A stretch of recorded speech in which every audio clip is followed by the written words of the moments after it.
Assalamualaikum warahmatullahi wabarakatuh. Nama saya Inovasra Maulida dari kelas 91 ingin mempresentasikan sistem reproduksi tumbuhan dan hewan. Reproduksi tumbuhan. Reproduksi tumbuhan terbagi menjadi dua, yaitu reproduksi vegetatif dan reproduksi generatif. Reproduksi secara vegetatif alami, yang pertama ada spora. Spora, reproduksi dengan spora biasanya terjadi pada lumut dan tumbuhan paku. Yang kedua, fragmentasi. Fragmentasi adalah perkembangan biakan dengan cara memisahkan diri dari koloni induknya dan tumbuhan menjadi individu baru. Yang ketiga, ada tunas. Tunas muncul pada tumbuhan yang telah dewasa atau tua. Keempat, ada umbi lapis. Umbi lapis adalah batang yang tumbuh di bawah tanah. Bentuk umbi lapis menggelembung, berair, dan memiliki sisik-sisik daun yang berfungsi sebagai cadangan makanan. Yang kelima, umbi batang. Umbi batang adalah batang yang menggelembung di bawah tanah. Umbi batang berisi cadangan makanan. Yang keenam, ada rizom.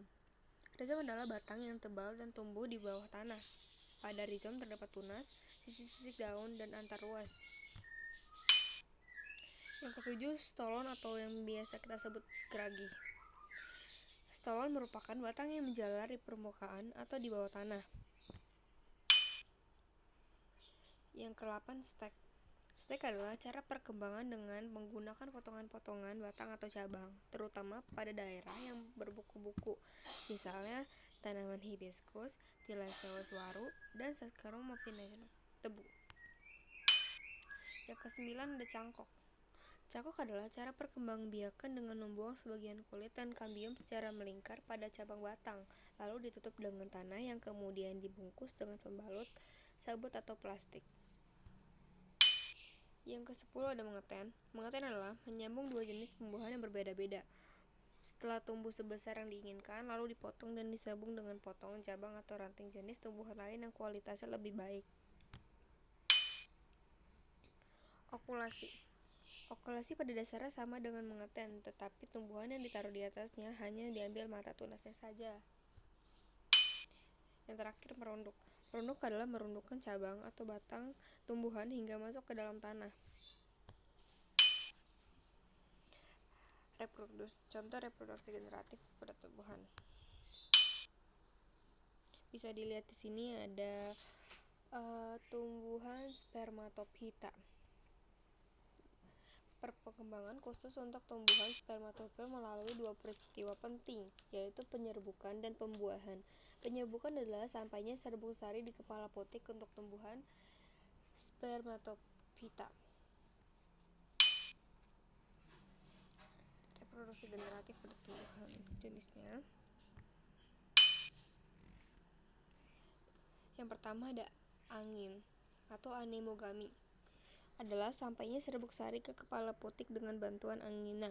Ciri-ciri bunga yang penyerbukannya secara anemogami adalah sebagai berikut. Bunga tidak berwarna cerah, biasanya hijau dan tidak terdapat kelopak bunga. Bunga tidak berbau, tidak memiliki kelenjar madu, benang sari bertangkai panjang dan berjumlah di luar bunga. Putik mentak di tengah. Serbuk sari sangat banyak, kecil seperti bubuk kering, ringkih dan permukaannya halus. Struktur bunga sederhana. Putik berbentuk spiral atau pensil sehingga membentuk permukaan yang lebih besar untuk memudahkan menangkap serbuk sari. Anemogami dapat terjadi pada rumput-rumputan. Yang kedua, air atau bisa disebut hidrogami. Hidrogami artinya sampainya serbuk sari ke kepala putik dengan bantuan air. Hidrogami lazim terjadi pada tumbuhan air, misalnya hidrilla, eceng gondok, dan teratai. Ketiga, entomogami adalah penyerbukan dengan perantara serangga. Ciri-ciri bunga yang diserbuki oleh serangga adalah sebagai berikut: mahkota dan benang sari berwarna cerah, memiliki kelenjar madu, benang sari di dalam bunga, putih lengket dan kecil, dan bunga berbau harum. Ornitogami adalah penyerbukan dengan bantuan burung. Crypterogami, penyerbukan dengan bantuan kelelawar. Malakogami, penyerbukan yang terjadi dengan bantuan siput. Dan antropogami adalah penyerbukan yang sengaja dilakukan oleh manusia, misalnya menyerbukan pada bunga tumbuhan vanila dan beberapa jenis anggrek.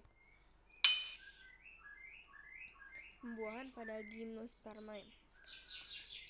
Pada tumbuhan berduri jarum konifer, misalnya pinus, gamet jantan dan betina dihasilkan dalam konus Strobiluus. Konifer bersifat heterospora, artinya menghasilkan mikrospora gamet jantan dan megaspora gamet betina.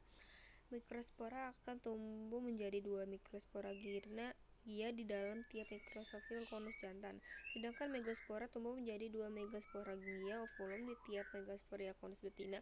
Ukuran konus jantan lebih kecil dibandingkan konus betina.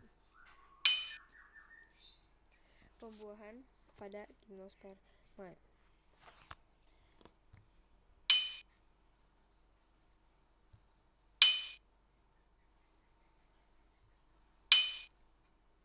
Reproduksi pada hewan. Reproduksi hewan dibagi menjadi 2, yaitu reproduksi pada hewan invertebrata dengan vertebrata. Di invertebrata ini terbagi menjadi 2 perkembangbiakannya, yaitu aseksual dan seksual.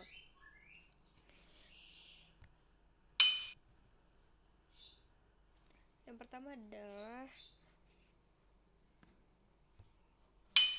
Hydra.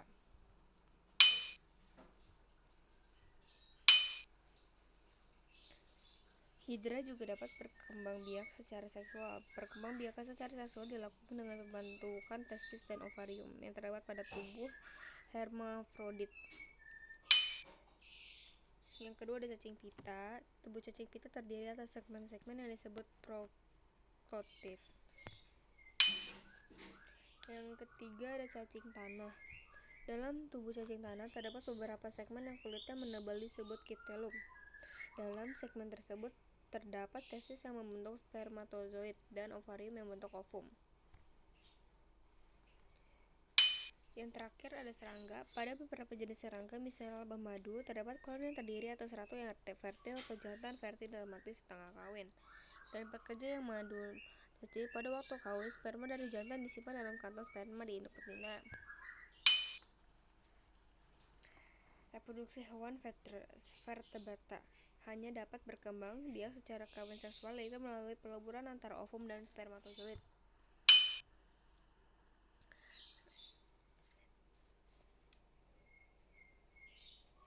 Reproduksi pada hewan vertebrata terbagi menjadi 3, yaitu yang pertama ovipar. Ovipar adalah bertelur. Ialah hewan yang meletakkan telur di luar tubuhnya. Yang kedua ada ovovipar. Ovovipar ialah bertelur dan beranak. Hewan yang menghasilkan telur dan embrio berkembang dalam telur. Yang ketiga adalah vivipar beranak. Ialah hewan yang melahirkan anaknya, seperti manusia dan hewan menyusui lainnya. Ada ikan. Ikan termasuk hewan yang bersifat ovipar. Ikan tidak mempunyai organ perkawinan. Amfibi seperti pada ikan, katak juga bertelur dengan fertilisasi eksternal. Telur yang telah dibuai akan bergelombang di permukaan air. Reptilia ada yang meletakkan telur ovipar dan ada pula yang bersifat ovovivipar. Pembuahan terjadi dalam tubuh vertikasi internal. Vertikasi internal dengan kloaka. Semua jenis burung mereproduksi dengan cara bertelur, atau yang disebut ovipar. Ada burung yang mengerami telurnya, ada yang menyimpannya dalam lubang-lubang yang ditutupi daun, ada pula yang menyimpan telurnya di dalam pasir.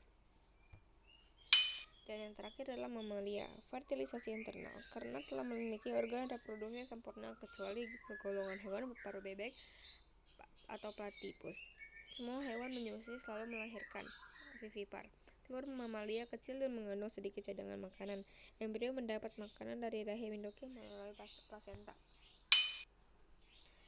Terima kasih dari presentasi saya. Wassalamualaikum warahmatullahi wabarakatuh. Mohon maaf atas kesalahannya.